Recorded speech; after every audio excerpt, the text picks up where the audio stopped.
40 years, and then move on. So then you wouldn't be back and forth, because every single day, it's not just Fox News, every day, someone is going to ask you at the White House, is this a crisis? Is it a crisis now? So I think that a reporter could say, all right, White House Press Secretary Jen Psaki, we understand that you're not ever going to say that this is a crisis.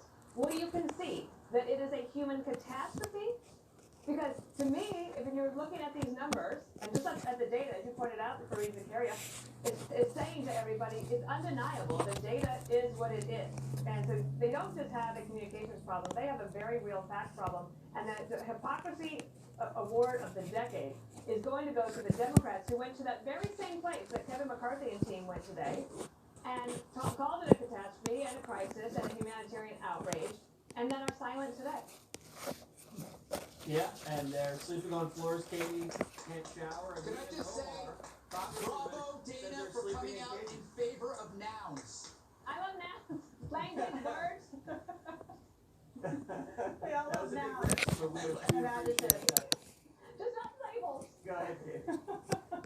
No labels.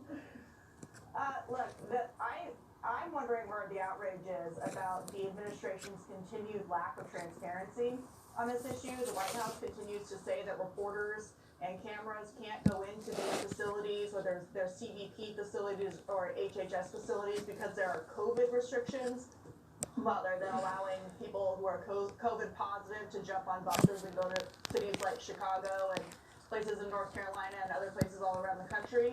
There's no excuse for it. And the reason they're not letting reporters in is because they know what they're going to see is going to prove that this is a disaster, an emergency, a catastrophe, a complete crisis. And so the idea that they're not allowing reporters in kind of tells the whole story on its own. The other thing here is that they have completely set up local law enforcement and the Border Patrol to fail because of this influx. They weren't ready for it. They didn't prepare for it, even though it was completely predictable. And the other thing is, who's winning here?